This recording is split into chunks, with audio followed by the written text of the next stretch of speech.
He was rich, cold, untouchable. But what he saw that night in his own home changed everything. A child. A secret.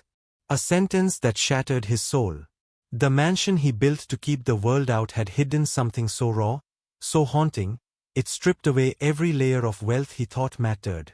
She sat there on the floor, not crying, not begging, just surviving. A little black girl he had promised to love, now whispering words that would haunt him forever. What she said next didn't just break his heart, it exposed it. And in that moment, the millionaire was no longer the strongest man in the room. The mansion stood like a fortress, tall and arrogant against the night sky, its windows glowing faintly with artificial warmth. Inside, silence reigned, not the peaceful kind, but the kind that echoed. Cold marble floors, walls lined with art worth more than most people's lives, chandeliers that never flickered because they were programmed not to. William Thorne, a man with numbers in his veins and marble in his heart, walked through the grand front doors earlier than usual, coat still smelling of city rain and boardroom tension. His driver hadn't even pulled away before William noticed it. Something off, something faint. A misplaced echo. A stillness that didn't belong. He moved through the entrance hall, shoes clicking like metronomes on the floor. The staff was gone for the night. He liked it that way. Solitude made control easier. But as he passed the library, a strange feeling crept into his chest, an unease he couldn't name. The air felt too still. His steps slowed. He paused by the staircase, eyes narrowing. A faint rustling sound reached his ears, so soft it could have been the wind, but there was no wind tonight. It wasn't loud. It wasn't threatening. But it wasn't supposed to be there. Something in his home, his carefully managed, surgically precise home, was out of place. And William Thorne, a man who had conquered markets and broken rivals, felt a chill crawl up his spine, not from fear, but from something worse, uncertainty. He called out, "Hello." But the word didn't echo. It died too fast, swallowed by the house itself. He glanced toward the east hallway, where the guest rooms were. His adopted daughter, Ava, should have been asleep. Her nanny off duty. The lights were dim there, not completely out. He frowned. There, again, the sound. A shuffle. A soft bump. Something alive. His brow furrowed. He wasn't a man given to emotion, but tonight, the silence was not his ally. Tonight, it felt like the house was watching him. He moved toward the hallway, every step deliberate, cautious. The man who feared no headlines, no enemies, now found himself bracing for something he didn't understand. Something small. Something fragile. Something about to ruin the carefully crafted lie he called life. The noise came again, this time unmistakable. A soft scraping, followed by an irregular crunch, like someone biting into something dry and brittle.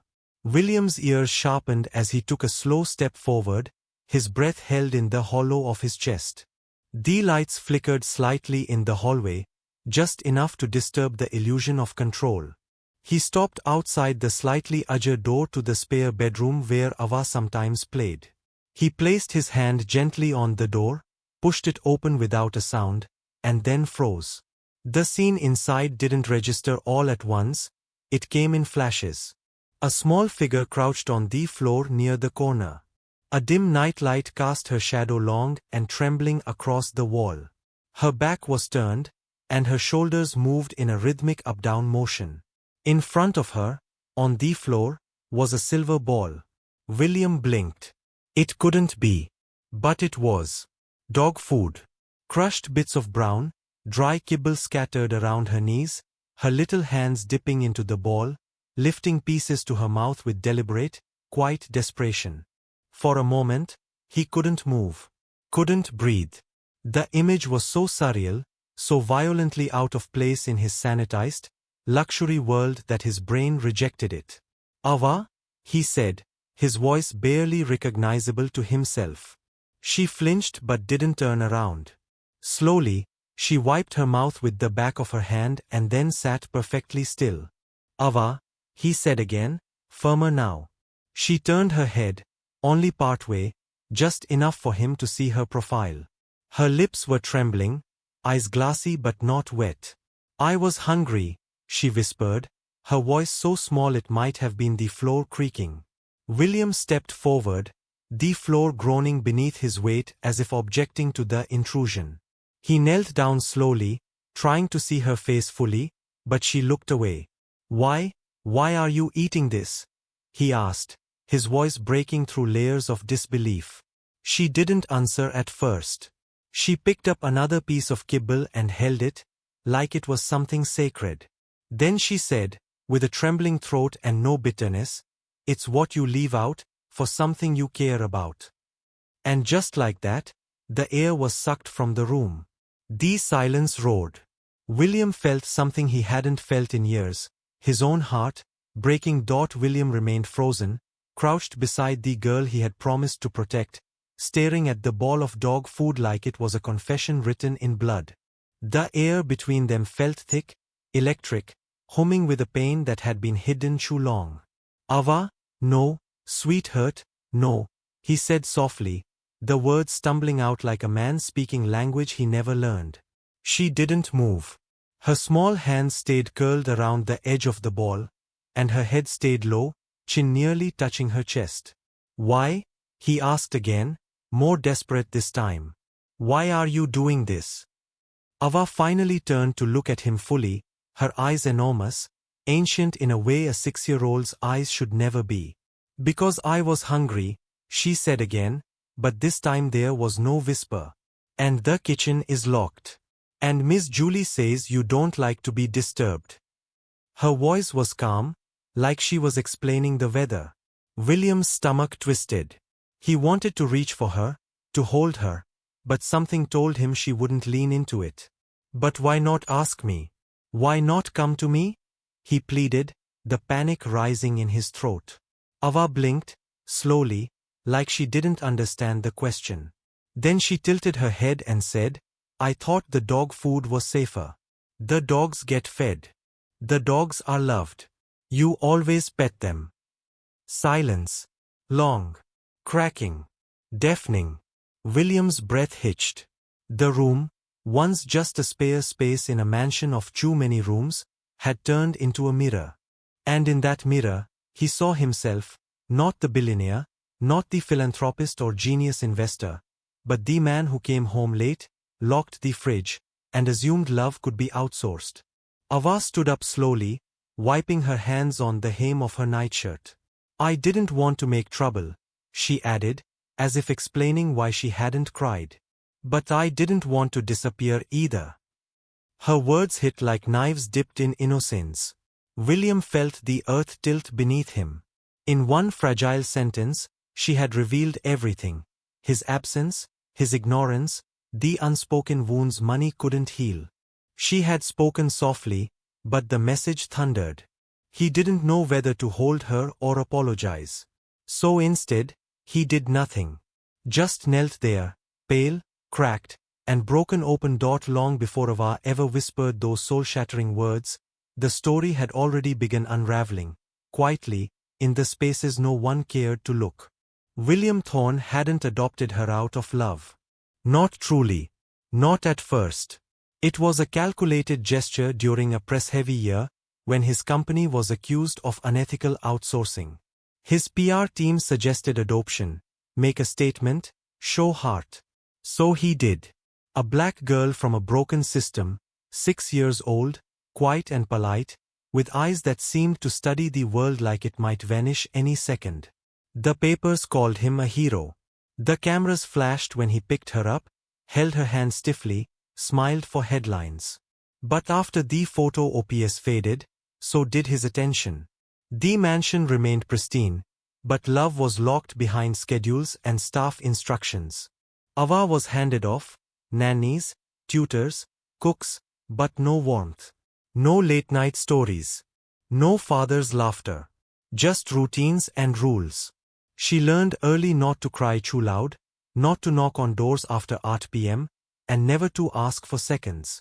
Her room was beautiful, a designer's dream, but lonely. Her toys were expensive, but untouched.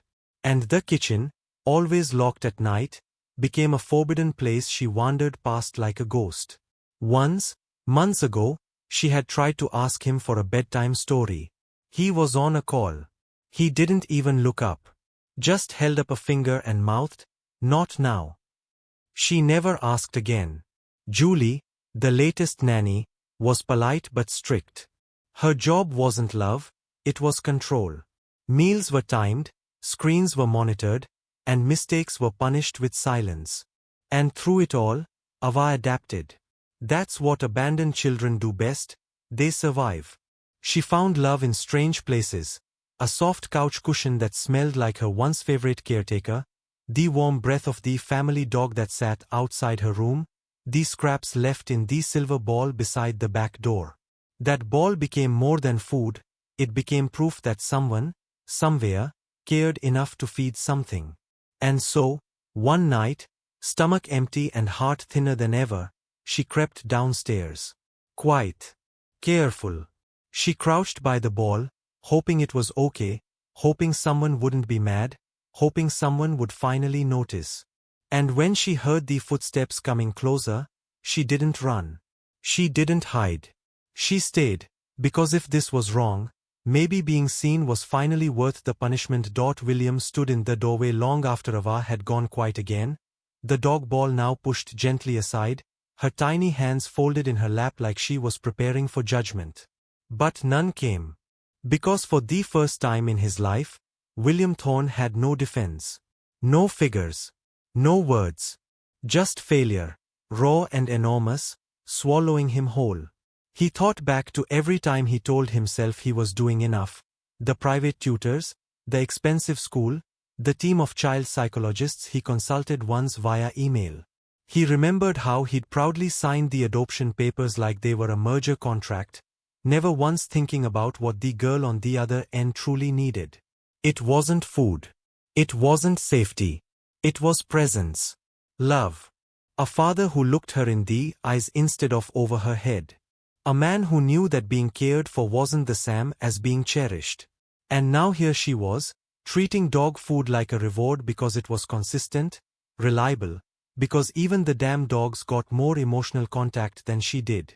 His hands trembled as he leaned against the wall, heart pounding like he'd just lost something he didn't even know he had. "I failed," he whispered aloud, and the sound of it nearly made him weep. He thought of his own childhood, brutal, sharp-edged, his father a tyrant who ruled with silence and eyes. William had vowed never to become that man. But maybe monsters didn't always scream. Maybe some of them wore cufflinks and stayed late at work while a child waited for someone to notice she existed. His gaze shifted back to Ava. She wasn't crying. She hadn't shed a tear. That's what broke him the most, how easily she'd accepted her own neglect. A child shouldn't know how to make themselves invisible. A child shouldn't need to. He knelt again, slower this time, not with authority but with humility, his voice barely more than breath. "I didn't see you," he said. "I thought I was doing everything right, and I didn't even see you." And in the silence that followed, a wall cracked, not in the house, but in him. And once it did, he knew, no press release, no amount of charity, no award would ever make this right. But maybe something else could. If he dared to try. The next morning came not with grand gestures or sweeping apologies, but with the quiet clatter of a man trying to make eggs for the first time in 20 years. William stood in the gleaming kitchen, sleeves rolled up, hands fumbling with a whisk like it was a foreign object. The staff had been dismissed for the day, his order. Just him and the girl whose silence had torn through everything he thought he knew about love. The pan hissed as he poured in the beaten eggs, heart racing louder than the sizzle. He didn't know if she would come down. He didn't know if she'd trust the smell. But he hoped. And when he heard the soft padding of feet on the marble staircase, he didn't turn around. He let her choose. Ava stepped into the kitchen slowly, uncertainly, eyes wide. The table had one plate, one fork, one glass of juice. Nothing fancy. Just human. He turned then, slowly, spatula in hand, and said softly, I made you breakfast. I don't know if it's good, but I tried. She didn't answer. Just stared at him, as if trying to figure out if this was a dream, or worse, a test. He placed the eggs onto the plate and slid it gently across the counter. No one else is here, he added, just us. You can sit wherever you want. That line, that small freedom, hit deeper than any apology ever could. Ava sat cautiously, her eyes never leaving his.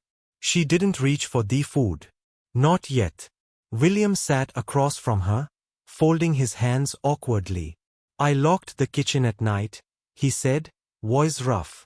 I thought I was protecting you. But I was really protecting myself from having to be involved. She didn't speak, but her expression softened just slightly. I want to fix that, he added. If you'll let me. For a moment, they just sat there. Then Ava reached forward, not for the fork, but for the juice. She took a small sip. Put it down. Her way of saying, I'm still here. William's chest tightened. He didn't deserve even that much. But she gave it anyway. Not because she trusted him yet, but because hope, once awakened, doesn't die easily. And in that fragile exchange of food and silence, something began. Something real, something new. Not healing. Not yet. But the smallest seed of it.